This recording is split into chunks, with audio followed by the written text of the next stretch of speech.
Thanks so much for having us. I'm excited. Yeah, I'm excited to chat with you guys. And Tess, I learned recently that you're also from the Midwest. I'm originally from Michigan, so we're kind of Okay. rivals, I guess.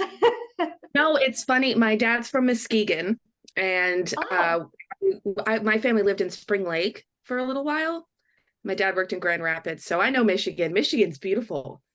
yeah. So, I actually had to tell my boyfriend, because everyone has like a negative stereotype of Michigan, like I know. Flint and Detroit. And it's like there's more They're to like, you guys Michigan have than no that. water.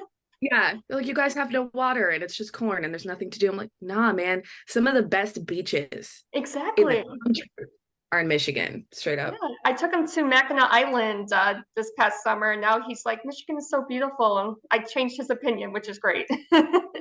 Mackinac Island, no cars, right? They Exactly, still have just no cars. horses and horse poop. It's bizarre. It's like another planet. I love that place. It's great. Yeah, well, thanks so much for joining me. I was listening to your album. I have to say, top to bottom, it's a banger, I have to say, as the kids say. It's a vibe. Yeah, no, I wanted to ask you about that. I love how it starts off with Blondie's Gonna Die. That's like such a fun way to start off the album. Thank you. Yeah, it's we wanted to do a punch in the face and not a slap on the wrist, to start you I off. We're like not that. trying, yeah, not trying to sneak in there in any way. We're here. No, I like it. It's got kind of like a jiggy, not, I don't know if a jig is the right word to use, but just like the melody, it kind of has that kind of like an anthem vibe to it. And I don't know if It's like so, Southern rock, not Southern rock, I'm totally blanking on the word to use, but I know exactly what you're saying. Someone recently said it was like a drinking song, like an yeah, Irish that's drinking. exactly, I okay, know. that's what I was trying to get at. Yeah. And I was like, I like that. okay, It's like yeah. we try to give the same feeling you have when you go to see a show. So you walk through the door, first thing you do, like most people, you go to the bar, grab a drink. We want to be, give them Yeah. good That's background. exactly what it is. Yeah. Okay, We want great. to be we Now, want to be now, the anthem for the can I get a Guinness, please? Yeah, thanks. right. Great. No, I love that. And I wanted to also say the lyrics to Mania are so funny. The way it starts off with, I always forget what I'm doing. I'd love to know like the story behind that song. And I have to say, it's definitely a relatable song. Well, yeah, not everybody has these, symptoms of illness, but we all have those moments where we're like, what was I doing? Like, I come from my bedroom into this room, and I'm like, okay, I was coming to get something. What is that? Oh no. And then I just leave, and I forget what I'm gonna do. Like, the art of being a human being is kind of what that song is about. Just like you're juggling so many things, and your brain sometimes when I get a little I call it like my brain is sprained. Like you sprain your ankle or you trip and you fall, and it's just like, no, today my brain is just not working. So that song's about those blockages that we all kind of experience. And yeah, I I can definitely get a little dark in there. no, I definitely have those brain fog days, and it's like I can remember something that happened to me in preschool, yet I can't remember what I wore yesterday, or Yeah. something I said yesterday. Absolutely. I remember, my sixth grade dance and what I wore and how upset I was with my boyfriend, but I definitely don't remember like my meetings for Monday. I just, It's crazy. you know. It's definitely relatable. And do you guys write the lyrics together, or is it kind of like you each kind of write your own songs and then come together to make the music? So on that record, we actually that's the Runaway is the second time that me and Tess joined forces. On the first EP, 100% Tess. She did everything. On Runaway, we discovered a system that works really well for us. So it basically it's not that revolutionary. Like we'll have an idea and then we'll record it on our phone and send it back and forth. Like, and it can be like a chord progression and like a melody of like na na na, just going na na na on top of it. We send it back and forth. And Tess is a wizard with words, like one of the best communicators ever. So it's so funny. Like, for example, I can send her, a chord progression, a rhyme, or something like a top line. 5 to 15 minutes later, boom, chorus, verse. Like you got everything on the go. Okay, cool. It's like Wow. as if you show up and you throw like here's a tomato, 2 pieces of tofu, whatever, some noodles. Like 10 minutes later, pad thai. So that's the process A basically. musical chef. Yeah, we do everything like together. Like we do go back and forth with like music, lyrics, and then we tweak stuff, and it's really working well. It's really fun. That's awesome. No, I was listening to the album, and I feel like every song is something you could hear in a movie or on TV, and I like that. I like that the nostalgic feeling. Like it's fresh. Like don't get me wrong, the album is like fresh. It's modern, but it also gives me that nostalgic feeling when I listen to it. Like it could be in a movie that I saw growing up. I love that. That's really lovely to hear, because our aim with everything is to be very classic. That's kind of the word, is like we don't want to reinvent the wheel. We just don't want to roll it smoothly with no bumps, and we don't want to be predictable, but we also want people to enjoy what they're listening to, and to have those reactions of, oh, this could have been in this skateboarding video, or this could have been in this teen movie, or this could be the Yeah. closing to a thriller. And I think about music very like visually and cinematically. So like with a song like Purgatory, it's like you're running through the darkness, and it's raining, and there's a monster behind you. Like you want the feelings of those songs to kind of be in the forefront, rather than, oh, that chord progression was very sophisticated, and while they went to the minor there was, like that's not how we're really thinking about it. It's more like what's the heart doing, and what's the gut reaction to the music. So that's cool to hear. Yeah, definitely. And I wanted to ask you guys, a lot of these bands that I grew up listening to are, coming back and releasing new albums, going on tour. What are your thoughts on that? Do you think it's cool that, we're kind of it seems like we're reliving the 90s almost. I think it really depends on the execution of things. So when a band has been around for, let's call it 20 years, 30 years, it's a real challenge for them to either sustain what they started doing when they were young, and it's hard for them to reinvent the wheel. So I think it's the real art there is to strike a balance between the original material they released and what is happening right now. I think if you push too far towards one of those ends, you kind of miss the point there. Like you are either really stubborn, or you just lost your way in a way. So I think that's really tricky. Personally, I enjoy a lot of bands that have been around for decades. Like there's no they placed the blueprint to what we're doing today. So they basically set the bar, a high bar, without starting dropping name of these guys and those guys and that band and whatever. But I think again, it's really important about the them maintaining the heritage, you can call it, of what they're doing, and not trying to, like we said earlier, like reinvent the wheel, reinvent themselves. Like people started following that band, listening to that music for specific feeling, specific message. It's cool to tweak it a little bit and give it a facelift from time to time, but not reinvent the wheel. So every time a band that's been around for decades, they go up on stage with like, we're a disco band now, we're like, oh, okay, so I'm not gonna come to your show. This is weird.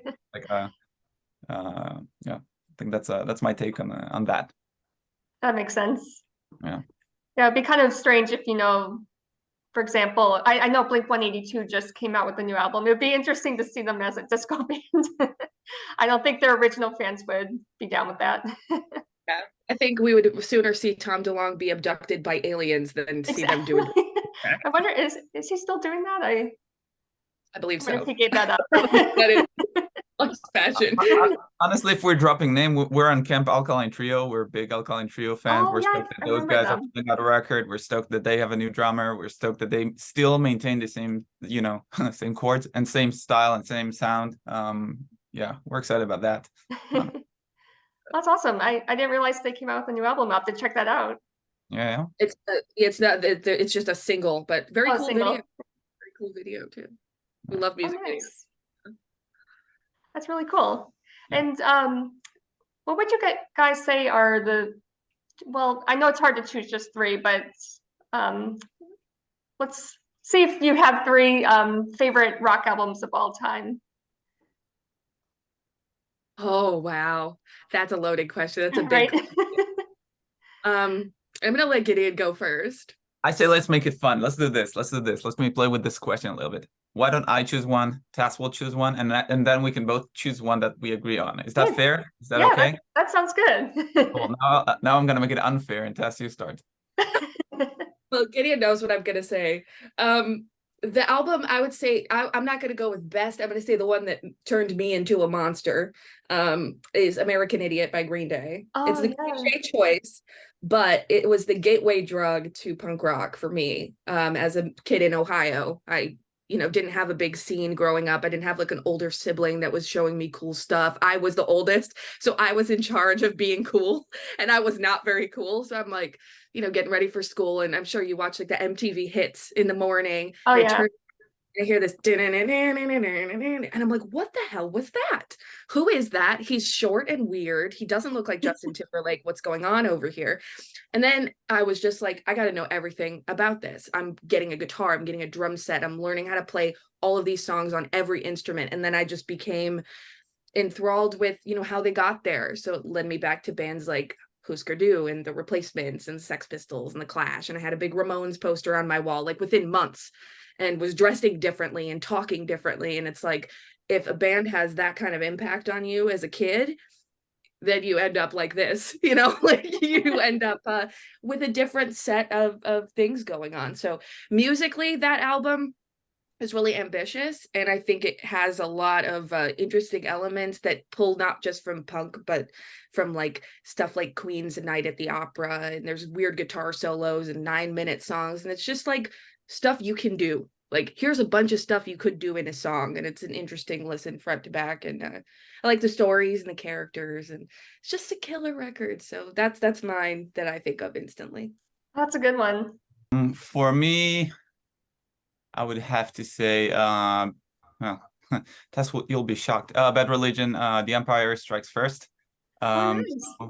For me, I was fortunate and unfortunate to grow up in a house where we always played punk rock. My older brother has been playing in bands since the fucking 80s, and we always had music, specifically punk, in the house. And Bad Religion is one of those staple bands. It's like a cult. They've been around for, I don't know, 70 years at this point, 100 years, Yeah. So I remember like literally listening to Bad Religion when I was, I don't know, like, let's call it 10, 12 or whatever. We like that those songs like were, played loud through the hallways of my like childhood home. And as I grew up, and I'm like, oh, okay, I actually enjoyed it. That's the name of that band. And starting doing my own little research, I started getting into the records. And I think the Empire Strikes First, which is one of their, it's funny, it came out in like 2004, but it's one of their recent modern records, because they have like 30 albums. That's the first or second album when they brought in a technical drummer. Beat was really relatively polished, clean, well produced.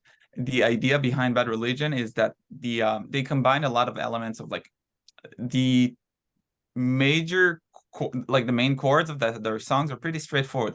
The playing, the technicality, it's very tight, very well put together. Lyrics, they just get you to think.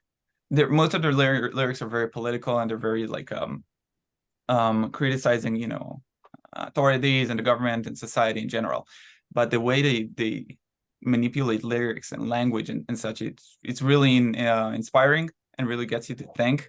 And as you walk down the street or driving your car, you listen to the lyrics, you're like, oh my God, it gets you to think. Like, there's so many ways you can analyze and translate what they're trying to communicate, but it lands really, really hard.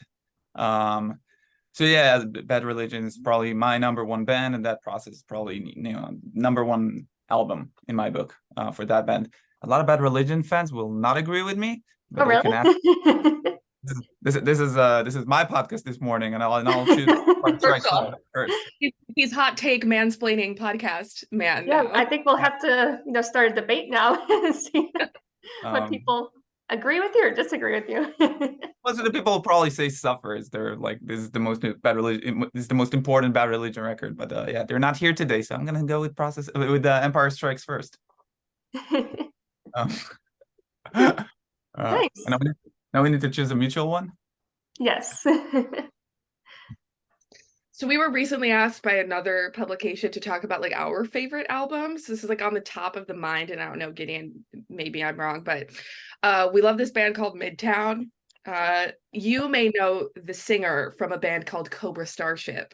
Oh yes, I've heard of them. Yeah. Yeah, Gabe Porta was in a really amazing punk band called Midtown. Very, very poppy, very, very polished. But the record that really stands out is called Living Well is the Best Revenge. How 2000s emo is that title? Perfect, right? But it just I'll let Gideon take it from here. Yeah. Again, Midtown is an amazing band.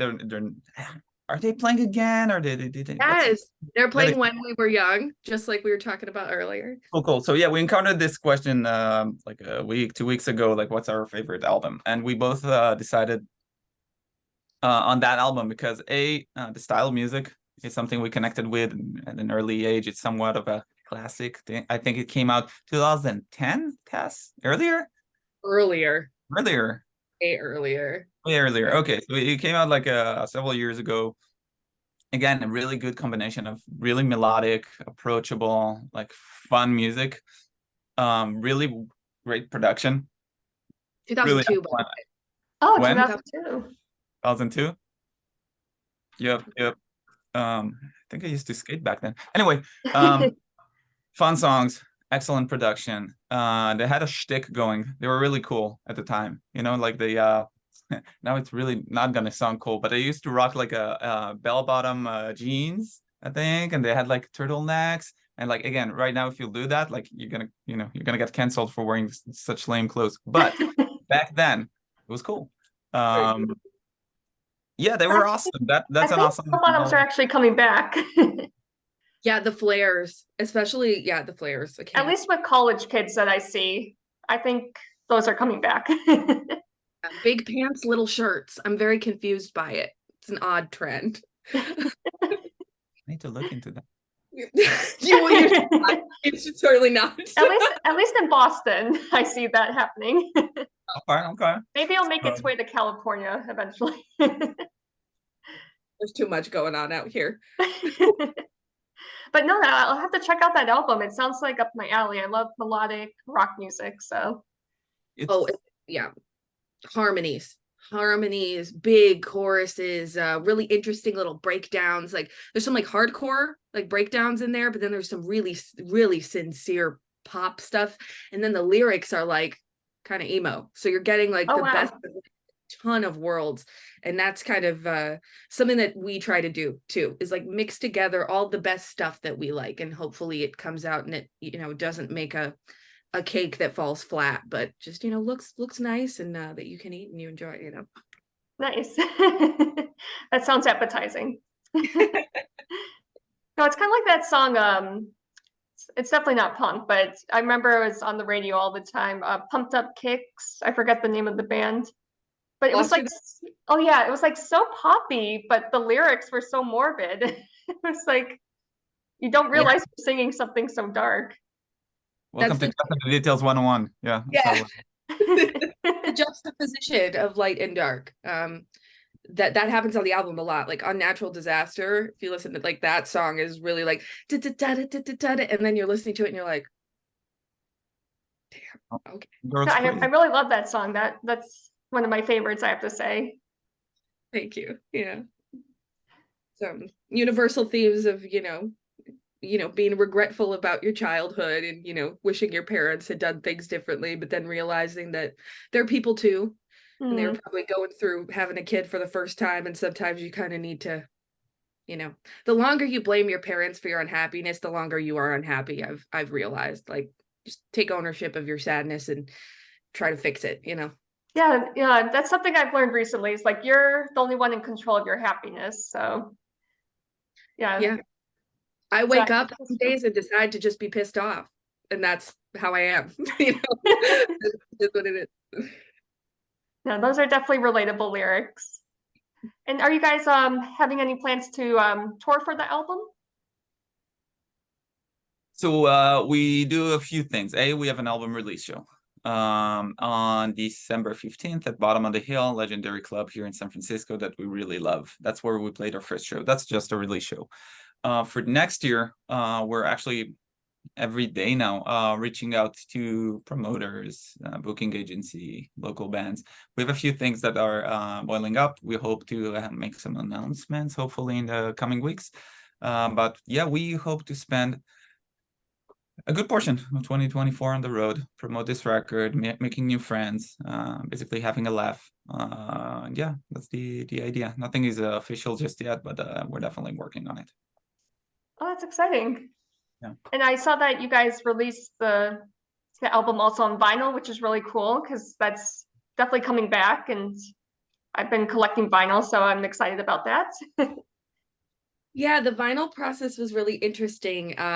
We got to do a lot of cool stuff with the artwork. I happen to have one right here. Oh, yeah, I actually wanted to ask you about the artwork and how you guys chose it, the cover. Yeah, we went back and forth for a long time about this bird, and what would be like the symbol of the album or the iconography. We like a lot of bands that have something like classic and simple. Don't want to put, like our faces on the album. No one cares about us. Like, why would you want to look at that? But something that when you look at it, you can identify it as us. And like the colors are very important. Like from this record to like our guitars and our drums and the things we wear on stage. Like we love the idea of having an identity that other people can enjoy and adapt, and like people are wearing the same kind of colors and stuff to shows. It just shows that you're creating something beyond yourself. The art is a really big part of what makes bands that we love iconic.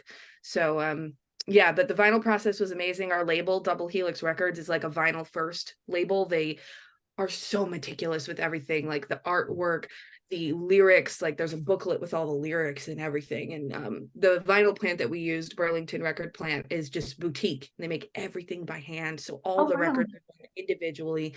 So yeah, when you get that record, it's an experience. I didn't want you to just slide the thing out and punk records are amazing and like collaged artwork is amazing, but like wanted this, if you're going to spend your money on it, and especially our fans are younger, like if you're a teenager and you're working like at McDonald's to make this money, like I want you to have a time like going through this record. So yeah, it was really fun. And me as like kind of like an art nerd and like a fashion nerd and stuff, like I love all the little details, and that's kind of how we named our band, because we want everything to be calculated and thought about, because that's what people deserve, I think. No, definitely. I think that was something I really enjoyed as a kid, is opening up, the booklet for a CD and looking at the pictures, and I love the smell of it too. And then, yeah, just reading the lyrics while listening to the song. That's something I miss. So I'm glad that you guys took a lot of time and were meticulous about that. Yeah, the record itself comes with a little booklet, and as you go through the pages and through the lyrics and everything, every song has a few like graphics design and such that like emphasizes the environment of the song in a way. Oh, wow. Yeah. It's all got awesome. like Gideon's saying, like little symbols, like little like hieroglyphics that become like the little kind of moniker identifier. Oh, that's cool.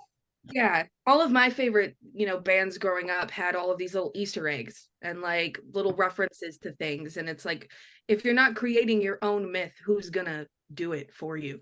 Like no one else is gonna care enough to start looking for these things until you care. So I don't know, I think that's an interesting idea.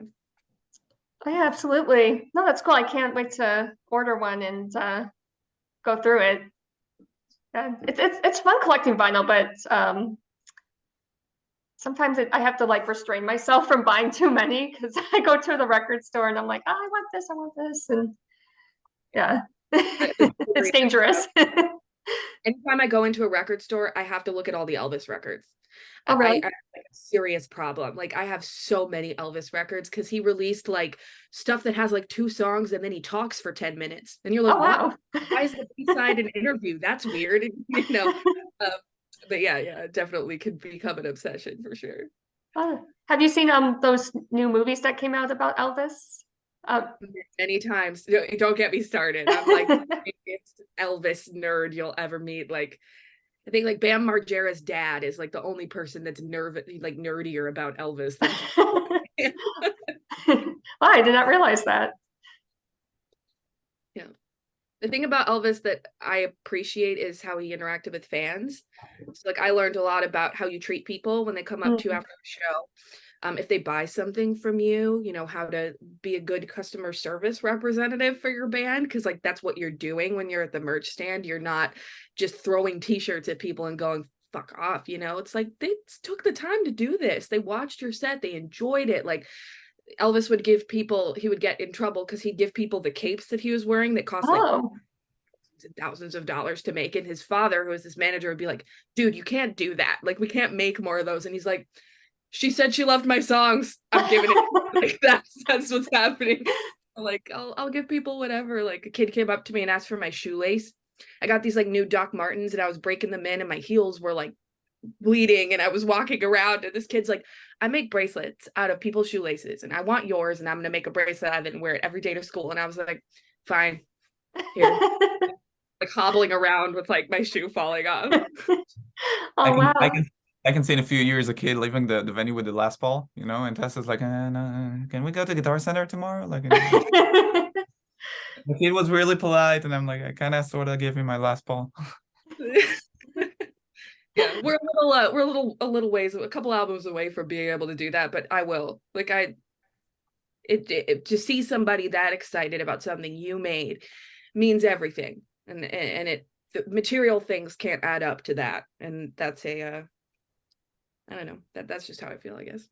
I definitely see where you're coming from, and that's really cool. And I agree with Doc Martens. I just bought my first pair of Doc Martens, and my heels were bleeding so bad. The high ones, the low ones? They were, I guess, kind of high, but not super high. They're ones with like buckles that you have to like insert into the holes. Nice. Yeah, cool. Cool. Awesome. Put them in the fridge. So it sounds really weird, but you take your hands and you kind of like push down the backs and then stick them in a plastic bag and then put them in the fridge. Oh, and wow. It's leather up. Trust me, it works. Thank you. Okay. I needed that hack. Well, I also wanted to ask you guys, because, talking about, live performances, what's the best concert you ever saw? Or like a concert that really sticks out to you as being memorable? I know mine. I can go first. Okay. In 2007, I went to see the Warped Tour, and I got to see one of my favorite bands, Bayside. And the reason why that was so like the best record, the best show I've seen, and so like inspiring to me, was because up until that point, as a drummer and as a punk rocker and as an asshole, I was positive that like punk bands needs to play fast. They have to play fast as you can. Like that's where the energy and the drive comes from. And when Bayside played, they actually played a few BPMs, like a little slower than the record. And I remember standing there and watching them play, and everything was like, quote unquote, dragging back a little bit, but it had so much drive. It had so much power, and the vocals came out perfectly, and they played every note like perfectly. It was it was quantized, and I realized, wow, you can actually play not slow, but you can play like a little behind the tempo, drag back a little bit, but it adds something to the music. And that's the first time I realized, okay, so you don't always have to rush. You don't always have to push forward and like speed the songs. Like there's power in stepping back a little bit and like dragging back a little bit. So I think that was a moment for me. Again, it was Warped Tour. It was like sweaty and warm, and it was really exciting and a fun day overall. But I remember that was the time I was like, I learned a new trick today. this is awesome. Oh, This is nice. great. So yeah, I would say Bayside 2007 Warped Tour, 30 minutes of 8 songs. You know, it's like because they play slow. But yeah, that is mine, I think. Nice. I'm gonna get red for this. Gideon's gonna give me shit, but I believe it was the same year, 2007. I was 13 years old, I think. And My Chemical fucking Romance came to the Cleveland Wolstein Center, and I took my goddamn mom, and me and my mom sat in the nosebleeds because my mom, I would torture my mother in the car on the way to school with like all the CDs. Like I would go and buy a CD and be like listening to it for months, like on repeat. I'm like, oh, this song, mom, this song's got this, and and the drums do this, and just like talk her fucking ear off. So she took me, and I remember the opening. Like it was the Black Parade tour. So everything was at extreme height in theatrics. Like it was almost ridiculous. Like looking back on it now, it's ridiculous, right? But the scrim in the front, this big curtain, and there's lights shining at the audience. So you can't see anything. And then this like silhouette appears, and like Gerard Way's getting wheeled out on a gurney. And I'm like, this is like a play. Cause like I was in theater and did all this stuff, and I was acting in like Shakespeare stuff. And I was like, this feels like a play. Like what's going on here? Like I'd seen like some live DVDs of Queen that had this kind of like situation happening, and bands that like took it to the extreme, but this like 80s hair metal and stuff. And I didn't feel like it was genuine, but this thing happened. And when this curtain came down, sister, I swear to God, it was like, I was just crying. Like, I don't know, my body was just like, oh my God, like what's happening? And then the drums and how loud it was and the lights, it was like an experience. It was something I'll never forget. It's like how I imagine, like, I don't know, I wish I'd seen David Bowie at some point, because he always had something like that. And it taught me about like constructing a set, like how you can play a pile of songs, like you can play all your songs and you can like tune and like kind of look at your shoes. But these guys, there was a thing in the middle of everything. Songs transitioned one to the other. There was shtick. There was stuff that each of the band members did every single time they played that was repeatable and became iconic. And I saw kids in the crowd like doing the hand movements he was doing. I'm like, how do they do that? Oh, there's videos online of this, and now they study it, and he does it the same way every time. So that's why people associate that with him. And it was kind of this like really eye-opening experience of not only just like, of course it sounded phenomenal, and I was screaming the lyrics the whole time and trying to like be in pitch and on key, because I like every time I went to a show when I was a teenager, I'd try to keep pace with the singer and sing it the exact way and learn like the weird runs that they would do and stuff so that I could like have the stamina. And it was just insane. Like it was like a flash, and I was like, okay, that was a show. It wasn't a concert. It wasn't a band on a stage. That was like a Vegas thing. Like it was this huge deal, costumes and makeup and stuff. And so like sometimes, you know, I would swing the other way and be in the garage with my punk band and going, you guys, we got to do the transition here. Like this transition is very important, and we got to create a piece of music for this part of the set. And I'm like, we're playing your graduation party, Tess.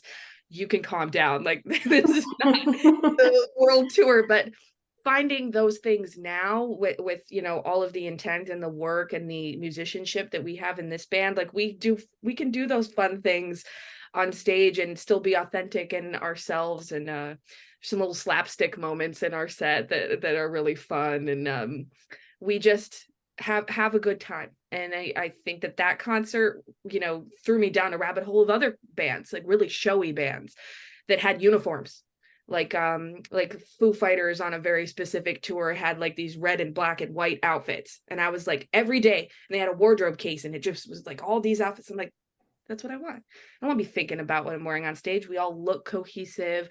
We're up there together. It's a unit. So I don't know, that really changed how I thought about everything. And I remember weeks after that concert I was still thinking about it. So being in a band that makes an impact like that was kind of always my goal. Oh yeah, definitely. I think they were influenced by Queen a little bit with the theatrics and total ripoff of like, if you but like, you know, Queen was definitely influential to a lot of bands, even to the Foo Fighters, I believe. So yeah, that's one band I wish I had seen in their heyday. If I had a time machine, I would definitely go back and see Queen. It's been a blast chatting with you all, and again, I love your album, and I hope to see you guys on the road eventually. Maybe I'll come to California. I haven't been in a while, so if we're in Boston, you got to tell us the cool places to visit. Oh, absolutely. I would be happy to. But again, yeah, thank you for taking time out of your morning to chat with me. Our pleasure. Thank you for inviting us. And in general, something I like to say, every podcaster, vlogger, or independent publication that gives artists a stage and an outlet to share their music, their art, their work, it's super appreciated, both like again on our end, but in general, even for the next artist you're going to interview or the previous artist you interviewed. This is massive, and thank you on behalf of the entire rock punk community. This is massive, so much appreciated. My pleasure. Oh.